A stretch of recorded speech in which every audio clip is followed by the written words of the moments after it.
people. Mr. President, my people are under siege. I will place economic stability and confidence. To condemn this act and call for the immediate release of this minister in the Temple of God. On our broad access to our money, we put in the bank.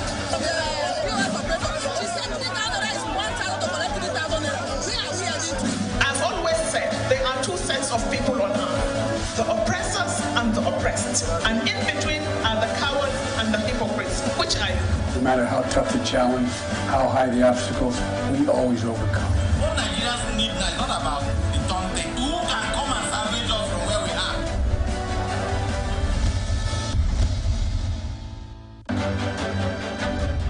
Representing people.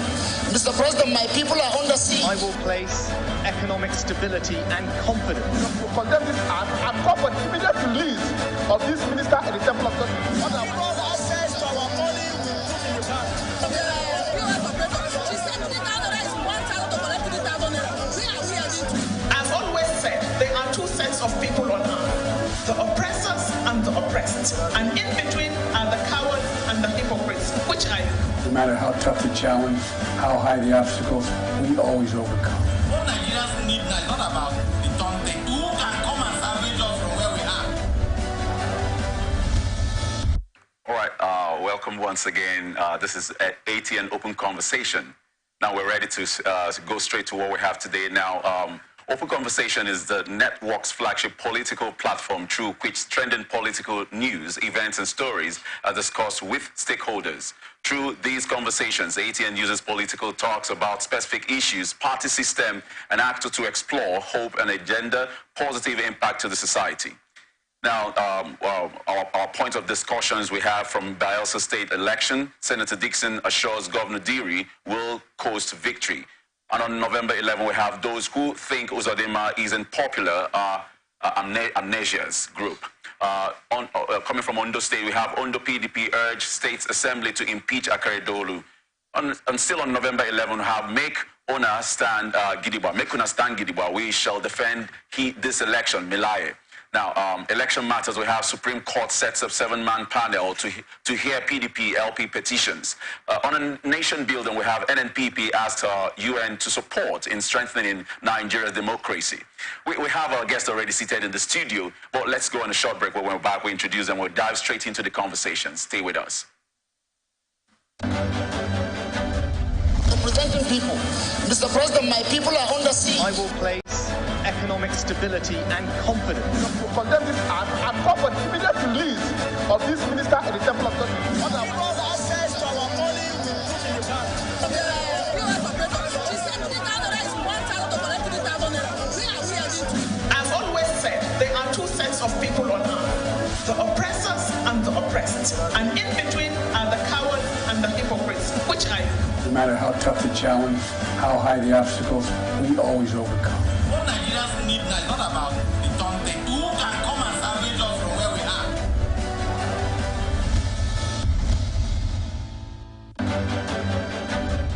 Representing people.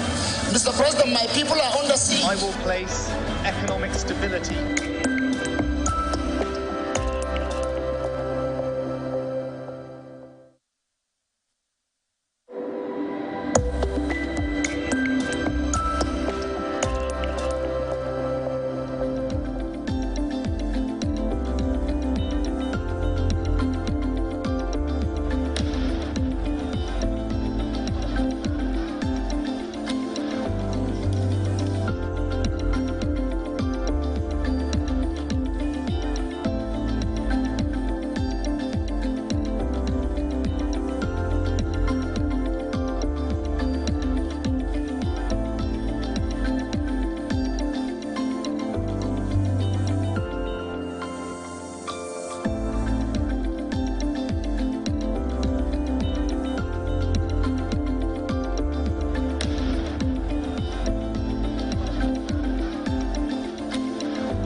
people.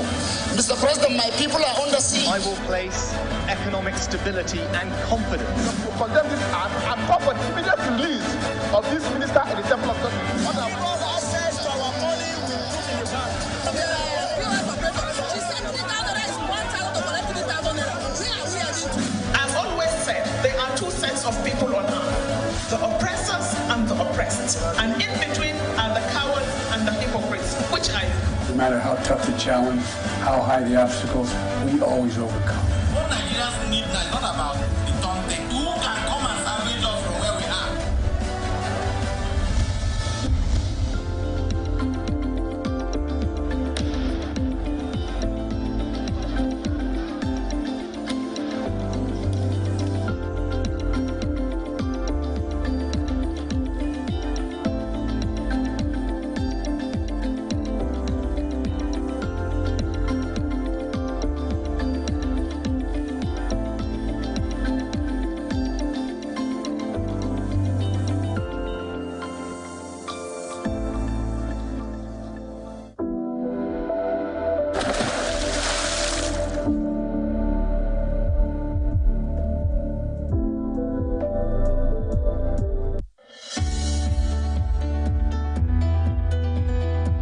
People into the country illegally. That is amazing. Honorable Human trafficking. Honorable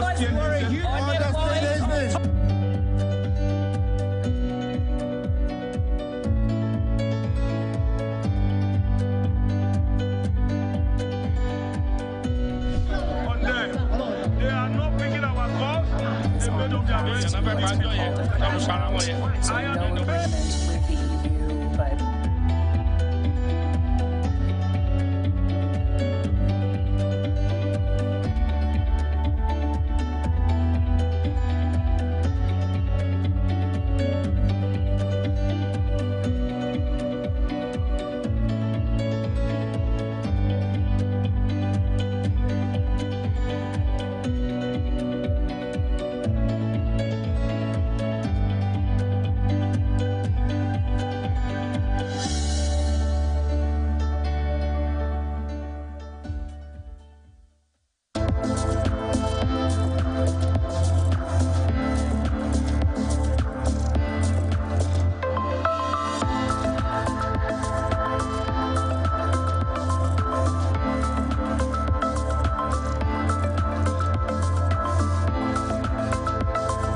Every day, our lives are changed by history. We are one people, all of us. Leaders, politics. Nobody's ambition is what's the blood. I have fought him.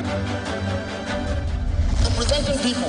Mr. President, my people are under siege. I will place economic stability and confidence. To condemn this act and call for the immediate release of this minister in the Temple of Justice. Because access to our money will put in the bank. She said 3,000 naira is 1,000 to collect 3,000 naira. Where are we heading to? I've always said there are two sets of people on earth, the oppressors and the oppressed. And in between are the cowards and the hypocrites, which I am. No matter how tough the challenge, how high the obstacles, we always overcome. What Nigerians need now is not about the taunting. Who can come and salvage us from where we are?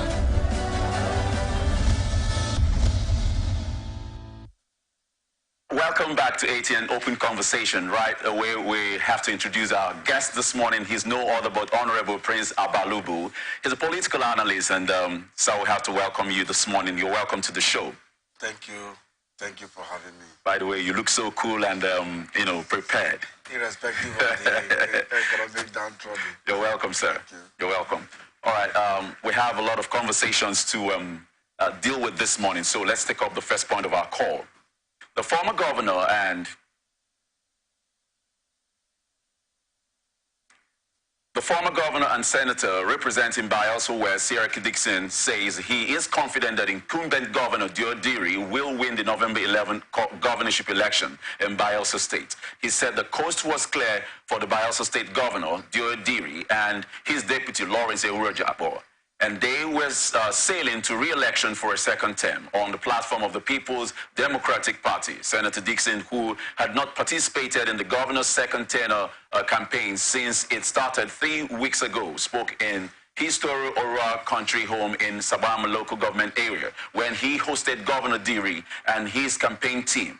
A statement issued by the chief press to the governor, Mr. Daniel Alabra, said the senator threw his weight behind his successor and expressed conviction that the second tenure of the governor and his running mate would be successful. He applauded Governor Diri and his campaign team for relentlessly mobilizing support and strengthening the political base of the PDP, stating that there was no opposition in the state to contend with him in the election, adding that Governor Diri's visit was a demonstration of the fact that he had not forgotten where he started his political journey, and explained that his absence from the governorship campaigns was deliberate, and called on political parties, their candidates and supporters not to breach the prevailing peace in the state, because after the election they would remain as one people. In his remarks, Governor Diri appreciated Dixon for his support over the years and dispelled any rumors of a rift between them, adding that his administration had continued to expand the PDP family, which, according to him, had gone beyond the political contest because it had brought back most members that left the party. Okay, it's, first of all, we had a situation like some days ago where Chief Timipri Silva was actually trying to challenge Doediri with the claims that he is actually the one that has done some of the projects, and he was trying to call Doediri to the fact that, hey, these are projects that are kind of relatively to the past government. That's Siraki Dixon. And now it's funny and amazing that somehow one would think that Siraki Dixon is not actually in the same train with Doediri. But here we have Siraki Dixon trying to commend and express his unalloyed support to Doediri. So I'm kind of a bit confused here. What are we supposed to take from here? Chief Timipri Silva is trying to kind of separate the kind of would I say trying to give the wrong impression. He's trying to correct that, no, you're not the one that these projects should be attributed to. Rather, they are the laudable projects that came from Siraki Dixon. So, but you understand what I'm saying? Okay, so but here we have Siraki now, on the side of Doediri. So what do we make out of this? Well, it's very simple. The Nigerian state, Nigerian contest, and when it comes to our re-elections, and when it comes to our electioneering, we are living the most important. The most important has to do with the people. I went through the statement of the former governor of the state, Siraki Dixon, and there is something that is also lacking. He has right to throw his support to whoever he chooses to throw his support to, but there is something that is lacking in the statement. When somebody is to be re-elected, you're re-electing the person based on performance, because what is important is what the Bayelsa common man stands to benefit as a result of that governance. And if that is lacking, if that is not the basis for which one is given the support, then it means something is lacking. And then if Chief Timipri Silva is aware, he should be aware that government is continuing.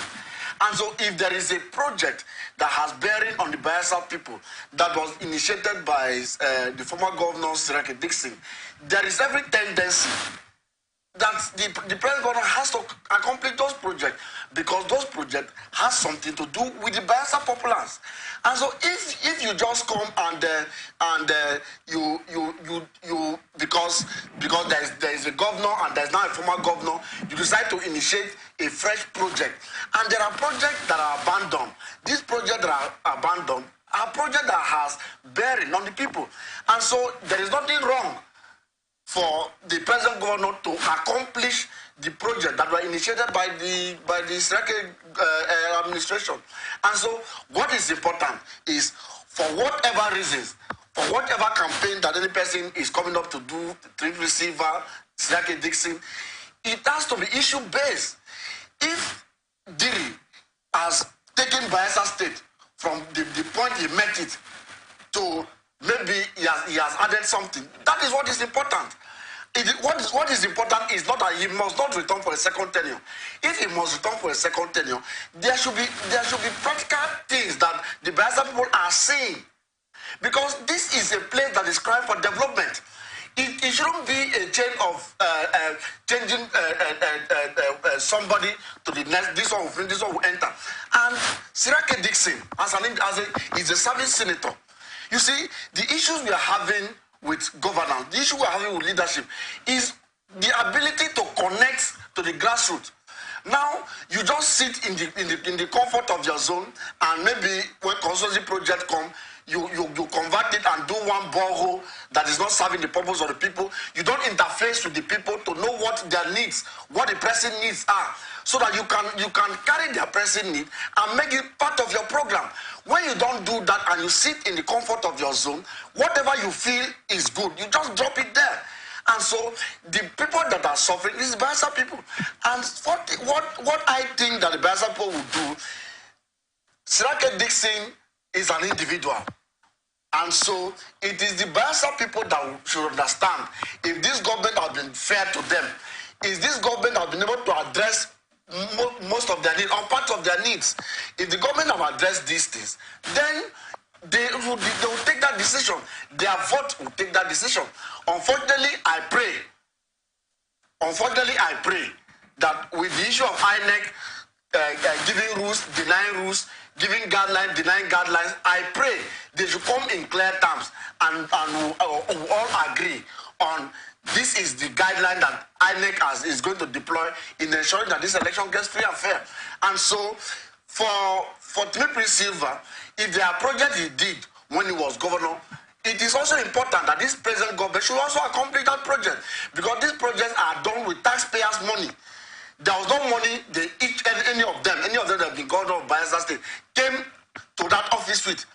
It is the Bayelsa State money, Bayelsa State fund, taxpayers' money. And so it is expected that if the project is carried out, that project has to be accomplished, unless that project does not have bearing on the Bayelsa people. If it has bearing on the Bayelsa people, it is very most important. It is most important that these projects be accomplished. Right. And so, but for the basis of re-election,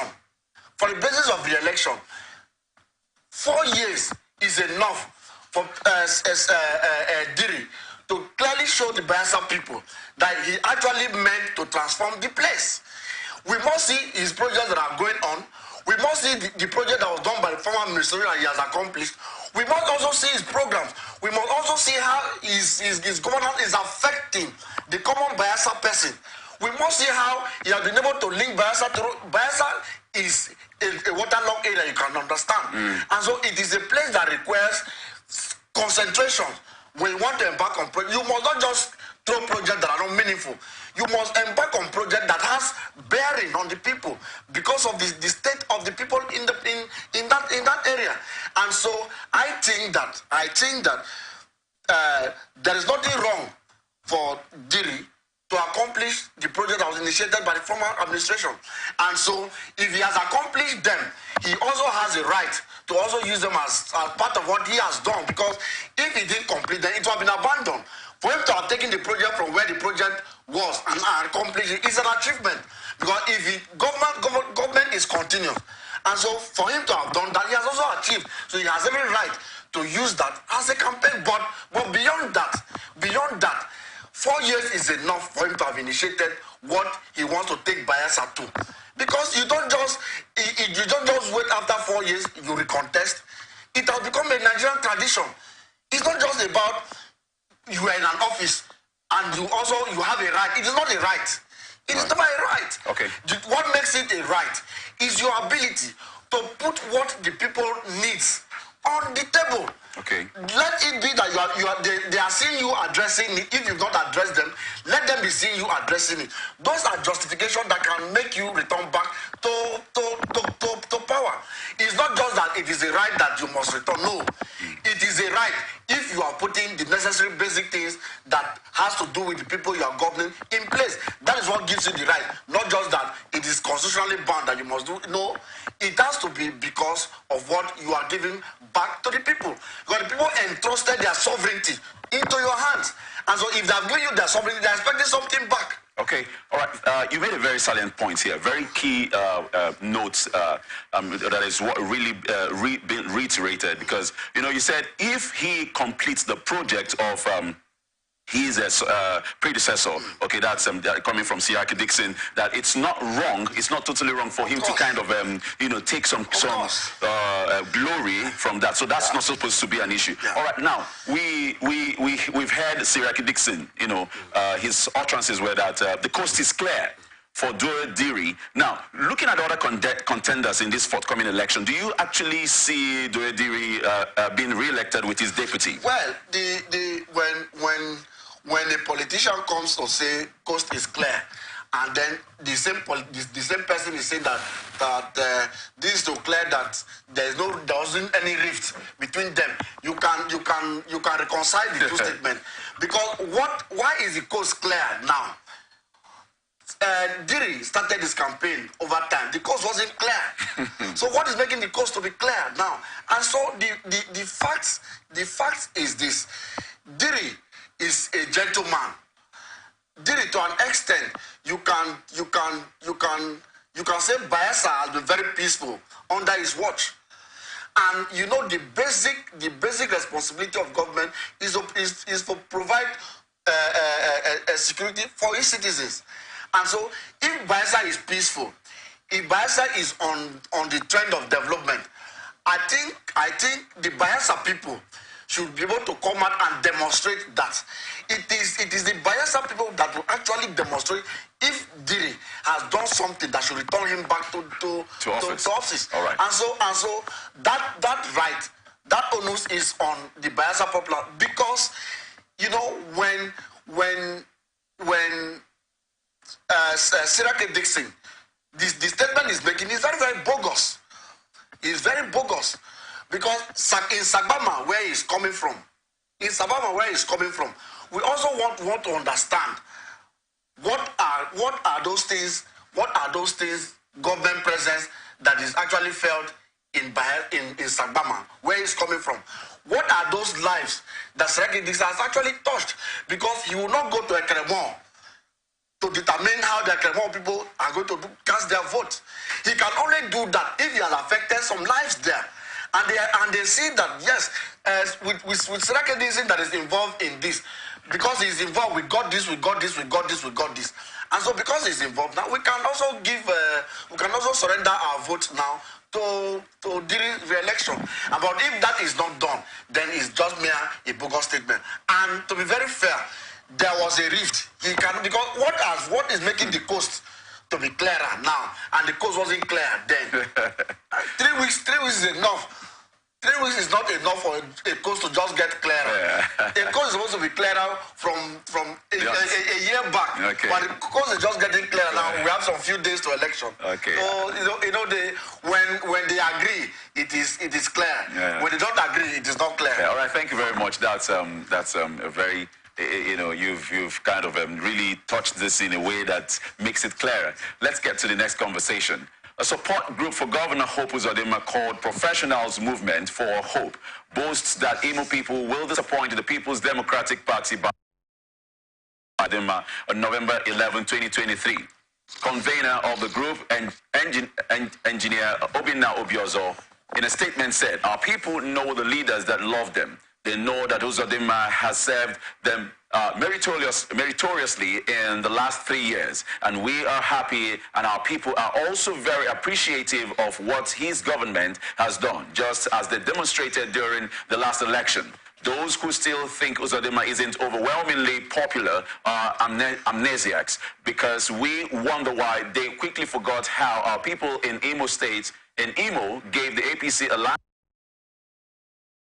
conducted a few months ago. This government rural development, particularly its road revolution, has been the key factor that has set this administration apart and won the hearts of Imo people of Imo. Have wholeheartedly embraced Uzodinma's efforts as professionals canvassing for good governance that is capable of engendering prosperity for all. We are happy to know that Uzodinma operates a government that is open and transparent. He engages and connects with the people regularly by rendering reports of his stewardship to his people. He said, it is obvious the PDP is suffering from delusional grandeur, how a drowning party like that thinks our people are with them beats our imagination. APC, through Uzodinma's administration achievement, has endeared itself to our people with numerous projects. This is the selling point. We are confident that Imolites will come out and vote for the governor en masse so that he can consolidate on his shared prosperity agenda that gives hope to our people. Hope Uzodinma gives hope to our people. All right, that's very well constructed, looking at all the lines and wordings that were used to form this report. Now we have hope. There are all these public office holders, as the governors on their seats as guards in the government house. They all have their challenges. They have all forms of kickbacks. People have all their challenges and all that. Now, but Hope Uzodinma is trying to really prove that he's the right person. With all of this, do we expect him to actually have a landslide victory coming from this November 11 election? Well, I think in Imo State, what is actually happening, we have two major political parties now.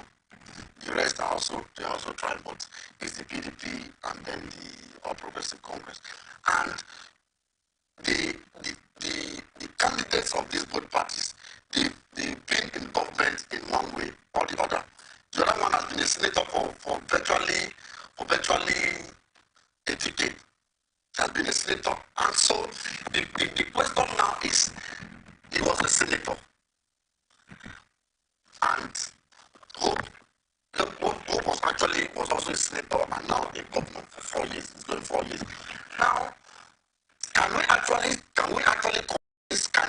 convince the Imo people that as a senator, he actually carried the burden of his district for him to say that he wants to be governor? And give it to Hope, because there you can see for yourself.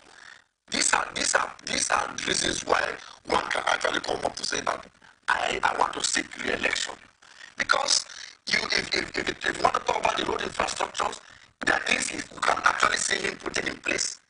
If you want to talk about the health sector, there are things you can actually see him putting in place. Support to traders, there are things you can actually see him put in place. And so the question is, put him and his opponent side by side, because they both had offices. Now, when this one had office, when he was as a senator, can we actually remember that in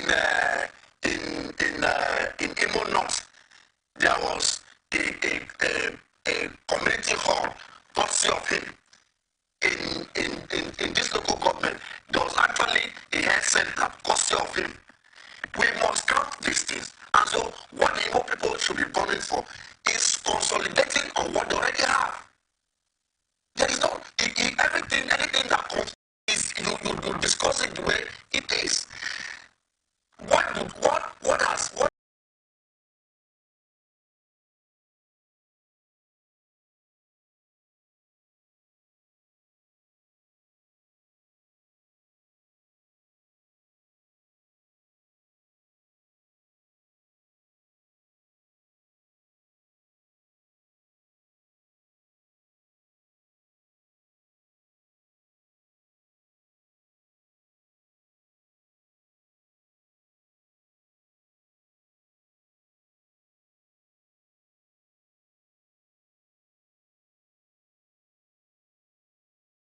southeastern region has a major security challenges that makes it very, very difficult. Your foot is not on the ground. Actually, come up to develop where that these areas, because it is that you are hearing that so many persons were killed today. So we are not coming out to state today. Everybody must obey. Everybody must obey this. Everybody must obey that. I pop is on one side, like just like that. And so for a governor to sit and then begin to put itemize, he has done this on the road, he has done this in the it actually means that he is putting the Igbo people on track. And so, but for whoever, the former senator, he has a right, but let his campaign be the things that he actually attracted to his senatorial district while he was a senator. I come from Rivers Southeast Senatorial District. I've had three former senators, and I can tell you boldly that there are some of them that will come. I will tell them, young man, there was nothing you were doing, because if you don't discuss with me, if you don't engage our community, if you don't engage stakeholders, I say, look, this is our pressing needs.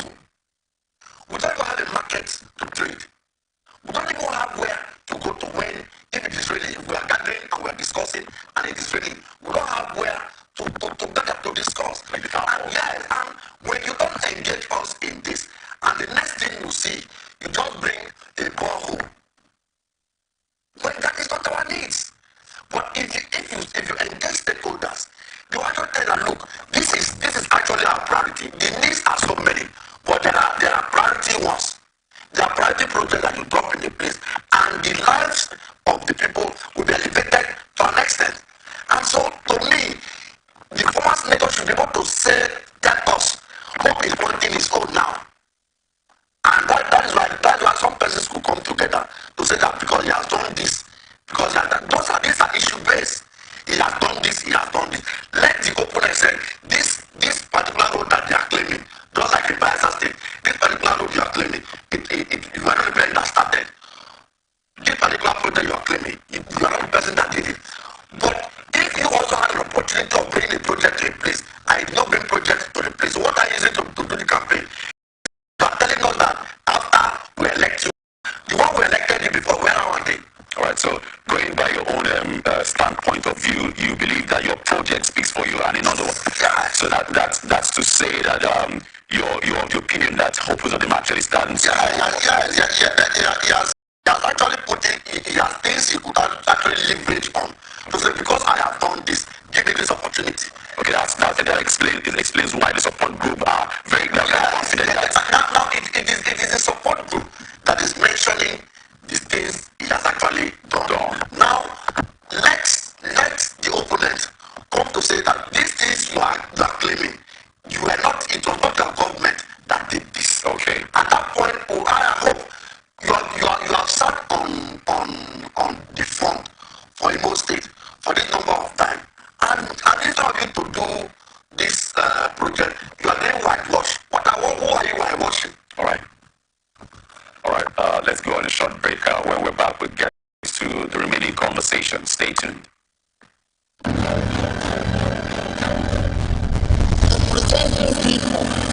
Mr. President, my people are under siege. I will place economic stability and confidence. Condemn this and call for the immediate release of this minister in the temple of justice. Because access to our money she said to the gatherer is 1,000 to collect 3,000 naira. We are here. As always said, there are two sets of people, the oppressors and the oppressed. And in between are the cowards and the hypocrites, which I am. No matter how tough the challenge, how high the obstacles, we always overcome. Nigerians need that, not about the daunting. Who can come and salvage us from where we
people.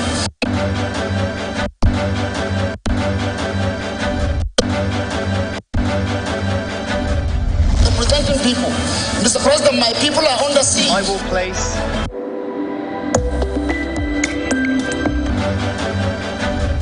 Representing people. Mr. President, my people are under siege. I will place. Of this minister in the temple of God. What have brought access to our money we put in the bank.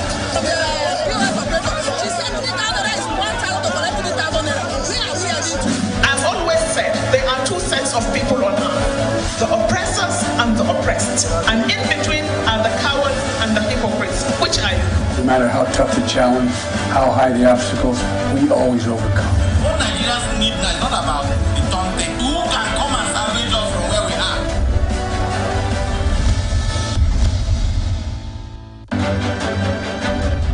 Representing people. Mr. President, my people are under siege. I will place economic stability and confidence. To condemn this act and call for the immediate release of this minister in the temple of God. What have brought access to our money we put in the bank.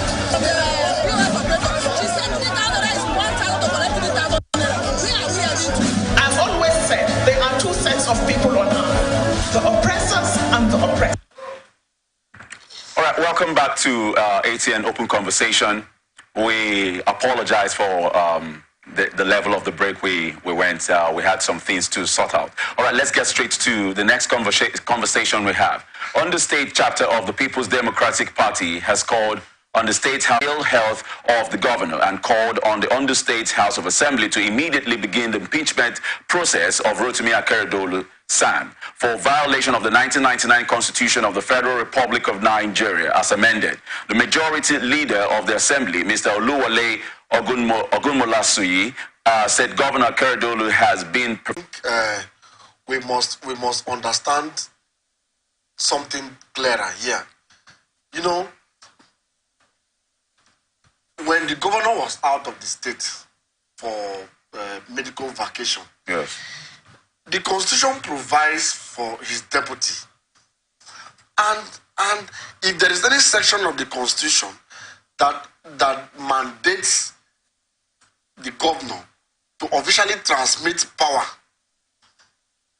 to his deputy, why should that be when the function of a deputy governor is to act in the absence of take all necessary decisions in the absence of his boss? Because it is governance, it is not a family affair. And so if the governor was away for 6 months on medical vacation, the deputy governor was there to perform the duties of governance. Sometimes we don't come up to entertain the press, making statements to entertain the press. We are aware on how impeachment processes are done. The only impeachment that is easier is if you want to impeach a speaker of the State House of Assembly, if you want to impeach the Senate President, if you want to impeach the Speaker of the House of Representatives. These are impeachment that are very, very easy. Not to talk when you want to talk about him, there was a transmission from the governor that please, until I return back, there should be nothing like governance in Ondo State. But that's not supposed to be the case. So if that is not done, it is assumed in the eye of the law that the deputy governor was the acting governor of the state for the period. And he was performing governance. And so if he was performing governance, there is no justification for you to call for the impeachment of the governor. It's not possible because governance was in place. We are aware when Yaradua left on medical vacation. Yes. And the then vice president was acting. We've been aware when Osibanjo acted in the absence of his boss. And so that is why it is a joint ticket. When you are contesting this election, it is a joint ticket. The joint ticket is if this person is incapacitated, this other person can function. And that is the provisions of the law. And so if the deputy governor of the state was carrying on the administration of Ondo State, there is no justification for calling on the impeachment of the governor of Ondo State. And let's agree. Okay, let them go into the impeachment. You have to finish informing it after that they set up a panel. The chief judge of the state will set up a panel. Who appointed the chief judge of the state? So you don't just waste your while away your time. If it is to impeach the deputy governor, if they are possible, these are possibilities. Because it is the chief executive officer of the state that will sit down and perfect that plan. You cannot perfect the plan against him. It is better you follow reality. This trend, unless the president want to illegally join in this arrangement, that is when it can work. That is the practicality. That is when it can work. If the president decides that he wants the governor to go, he can use illegality to remove him from office. But if that is not the case, hence the deputy governor was in charge of the state, it means the administration of the state was continued. The activities of government did not cease because the governor wasn't around. And so if the activities of government did not cease, so on what justification are you calling for his impeachment? If the people are saying that for the period he was away, because he was not away, salaries were not paid. If because he was away, the local government did not function. If we are saying that because it was away, they did not hold the state executive council meeting. These are issues of governance. The Ondo State House of Assembly, in its absence, we are having their plenary, and there was no time that the governor said, please cease in doing all this until I am back. And so the man did not say so. So it means that in his absence, there was governance. And so because there was governance, the mandate he has was a joint mandate. And so there is no justification for calling for impeachment. And so there is no point whiling away or entertaining press over that, because these are not possibilities. Okay. All right. So with the deputy governor's issue also in court, because he was supposed to also be impeached, but now the national chairman had set up a 9-man panel to wade into the matter, and we're trying to get out of this, and we're hearing that the governor is there is a plan to impeach him. The fact is now the People's Democratic Party in the state, the opposition party in the state, is calling for that impeachment. Now, the deputy governor, on arrival of the governor, around politicians, around office holders, there are those that they function. Their function is to create rift between the boss and the subordinate. Is a common thing. And so when the governor arrived, you can be aware that there could be talk like, this man was already celebrating that you're not going to come back, he's going to continue from there as governor. And when you are being poisoned with this, you are not realizing that this is the man that had brief. This is the man that had brief when you were away. And so if the governor in any way had a hand in that purported impeachment of the deputy governor, then he erred. Because you were away, somebody had brief for you. And the person is supposed to perform governance. The person is not supposed to leave any stone unturned. The person is supposed to, including bringing in his own personal ideas in moving that state forward. Including that. But you won't restrict him because you were his boss. You were away. When the former president was away on medical vacation, the DSS director then messed up, and the vice president Yemi Osibanjo sacked him. Okay, but according to power, when we talk about power and the laws of power, it's believed that you, as the subordinate, you in the lower cadre, you're not supposed to outshine your boss. So that be that as it may, when Akado was actually away, on medical vacation, it was alleged that his deputy actually was involved in some level of gross misconduct. Even the palliative, the money that was meant for the palliative for the state, he actually had access to it, and these were the things on these grounds. The governor, when he returned, had to move for his impeachment. But it's not enough for him to come back and then just make moves for his impeachment. There were other things. Yes, the first thing is for him to have allowed the deputy governor to brief him on the activities of government in his absence. All right. If he allows the man to brief him on the activities of government in his absence, he will begin to appreciate some of these things that he is getting might not be actually the facts. Now, the palliative that came, are you saying that the Ondo State people did not get palliative, or they got what they were not supposed to get, or they got what is below what they were supposed to have? So be properly briefed. Now, if for 6 months you were away and the person decided to initiate project and program, or let me say lead project, maybe decide to initiate programs that also showcase the government, how does that amount to outshining you? Because the reason why it is a joint ticket is that he has to play a complementary role.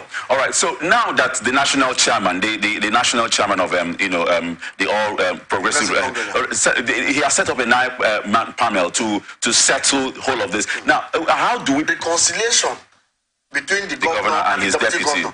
It doesn't stop the opposition party from calling for his impeachment. All right. Let's because the opposition party, they are not part of that reconciliation between the both parties, between the deputy governor and the governor. They are not part of that reconciliation. Okay. And the fact is this: when the national chairman of the All Progressive Congress wants to step into that matter to recon, what are the issues you are reconciling? Because if there are issues that the Ondo State people were supposed to, because if it is a personal rift and he has to resolve that better. But if like we are talking about the palliative, if the palliative was supposed to get to the people and it did not get, how do you reconcile that? All right. Are you saying that they will go back to send those palliatives, or that because we have reconciled you people, that one should be you people you can go and maybe you return, if it was 5 billion and you took 3 billion, please, now that your boss is back, return 2 billion, then you have 1 billion. All right. Then the Ondo people will be suffering. Let's rest. That's for now.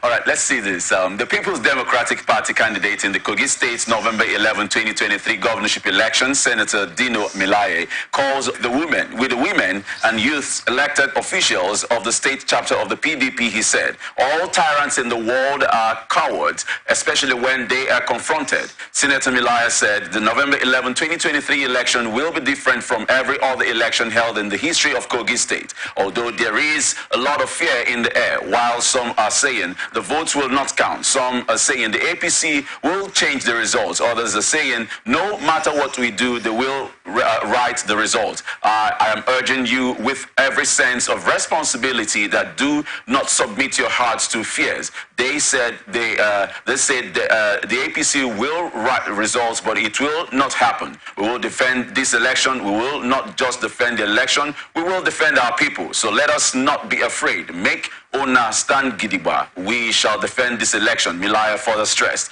He tasked the people of Kogi State to remain united, focused, at alert, and ensure that they are not distracted in the quest to rescue the state from the stronghold of the vicious, suppressive, corrupt, and incompetent APC administration, which has brought untold hardship, untimely death, strange diseases, and general retrogression to the state. I heard you laughing. What was that supposed to mean? Milaye is actually doing what he's supposed to do. Yeah, he's supposed to buy into the minds of his people. Yes. Yeah, because there is time. This time there should be some different style. I think the onus is on the Independent National Electoral Commission to conduct and transmit what the people, because you are aware. INEC has promised that they are going to do something. Now let's just take a reflect on the tribunals. Where a judgment is saying that you cannot compare INEC on its guideline. INEC is coming up to say that this is what they said, and the petitioner is saying that this is what INEC said, and based on this, we are saying that this election should not stand. And the panel, the judicial panel, is saying that don't compare. And INEC is saying that this is the method we want to use. And you are giving a judgment that INEC cannot say this is what, that they can decide to use whatever thing that they want to use. But they have said this is what they want to use. Now, let's come up to Kogi State. You can agree with me practically that Kogi State is among one of the states that is not developed. Government comes and goes. It is one state that is not yet transformed. It is one state that their road network is not taking place. And so I think that what is important in Kogi State is a purposeful government. Now, it's not just enough for Dino to come up to say what he's saying. Fine, he needs to motivate the people to come out and vote and protect their vote.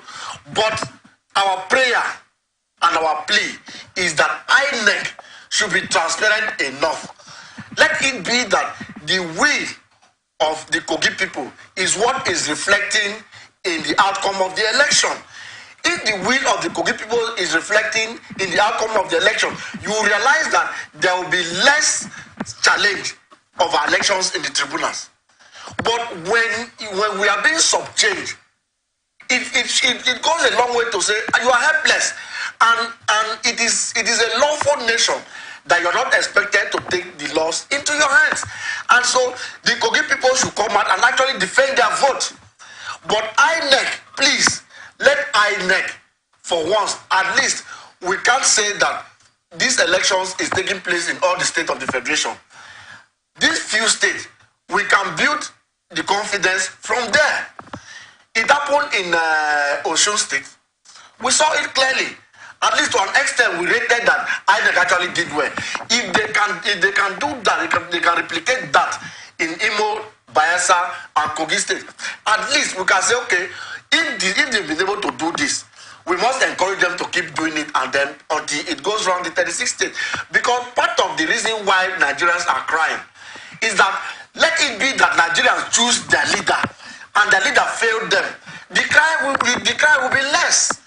But when you when Nigerians came all out and choose who should govern them, who should rule them in this state, who should rule them in this nation, who should rule them in this constituency, who should rule them in this neutral district, and that their will is subverted. That is why the suffering of Nigerians is much. Because their hope, they build their hope somewhere, and you did not allow that hope to see the light of day. And so for Kogi State, I am joining my voice with that of Dino. Not because I want Dino to be governor. I'm also expecting the APC candidate to also come up to tell his people, to also defend their vote. All right, you know. And so the notion that some party are saying that they are going to come up, they are going to write result and change result. It might not be far from the truth, because every political campaign has its propaganda. Somebody could say that, why are you wasting your time? We're already done with this election. All right, so are we supposed to start looking at the consequence management of what INEC has? Because, you know, when there are consequences for wrongdoing, it helps to actually straighten things. I think it is our rules. It is also our laws. Because for INEC not to do what it's supposed to do, INEC is supposed to have a penalty. It is only at that INEC will know that they have a responsibility to Nigerians. INEC is being funded from our taxpayers. We pay the tax, and that money that is generated from there is what is used in funding INEC, including paying the allowances. And so they owe us a duty to confidently transmit, confidently conduct an election that will be fair, even if it is not perfect. That at least will be fair. And so when INEC is not doing that, and time after 4 years, INEC will come and be still doing the same thing. INEC will come and still be doing the same thing. Penalty to their misconduct. You can imagine where in an election it is the INEC official. It is the INEC official that goes about in telling you how you can manipulate the beavers and those other machines. And so when an official is doing that, and when you report, they say we are going to set up a disciplinary action and you won't hear it anywhere. But if it is spelled out that if INEC fails to conduct election in this manner, this is what they stand to face. Because the laws are not made for just the poor. The laws should be made for everybody. It's not like what is playing out in our country today. This nation, a nation that have professors all over the place, a nation that export education, because our doctors are all over the place, our professors are all over the place, and then we are doing comedy here. Will really walk and mean the purpose for which we are here to talk, not just to talk, but it goes well. Okay. All right, the next conversation we have here, Nigeria Supreme Court has fixed Monday, October 23, for the hearing of the petition of Abubakar Atiku, the People's Democratic Party's candidate in the 2023 presidential election against President Bola Tinubu's election. In a memo released on Thursday, the Apex Court has constituted a 7-member panel of justices to hear the appeals filed by the 3 presidential candidates challenging the outcome of the February 25th election and the subsequent dismissal of their petitions by the tribunal. The candidates are Atiku Abubakar of the People's Democratic Party, Peter Obi of the Labour Party, and Chichi Ojeyi of the Allied People's Movement. The notices for the hearing were served on the candidates and made known to newsmen on Thursday. The notices signed by Zainab M. Garba in the office of the registrar said by order to rule section 1 subsection 2 of the Supreme Court's rules 1985 as amended. The notice is deemed as sufficiently served on the parties, while the list of members of the panel to sit on the appeals include Justices Musa Datijo on the grounds that the petitioners failed to prove allegations of irregularities in the presidential election, 25% requirement in the FCT, $60,000 for feature and failure of the Independent National Electoral Commission to transmit the results from the polling units to the IREV using beavers as provided in its laws and guidelines. In the application by his counsel, Chris Uche San, Atiku also requested leave to file academic records of Tinubu, which he alleged were forged. On his part, Obi says the tribunal's refusal, while Ojeyi of the APM in her petition is contending that Tinubu and his deputy, Kashim Shettima, were disqualified on the grounds of invalid nomination for the offices. In his replies, Tinubu, through his counsel, Wole Olanipekun San, requested the court to hold that Atiku's petition was an abuse of court process and lacked merit, while Tinubu has described Obi's petition as a jamboree and should be dismissed. The Supreme Court has until November 6, 2023 to give a final judgment on the appeals. Wow. Does the president, when you look at this, the way it sounds, it looks like the president is actually trying to call the shots here. Is it right to see it that way? Well, is unfortunate because the president is supposed to tell the Supreme Court what to do. Yes, it's very, very unfortunate. There's supposed to be an independent arm of government.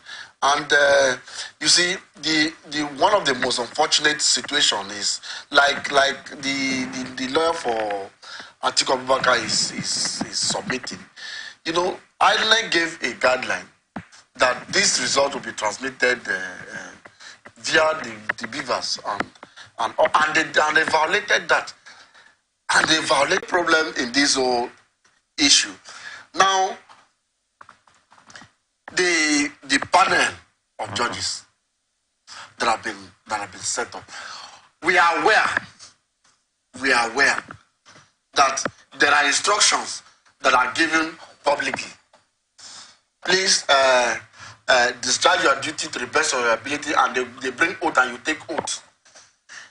There are instructions that are also given individually behind the scene, and when you want to get the truth, you can get it. When you want to get fairness, you can get it. This is the only institution that will have protected the rights of its citizens. But what is happening? What is happening?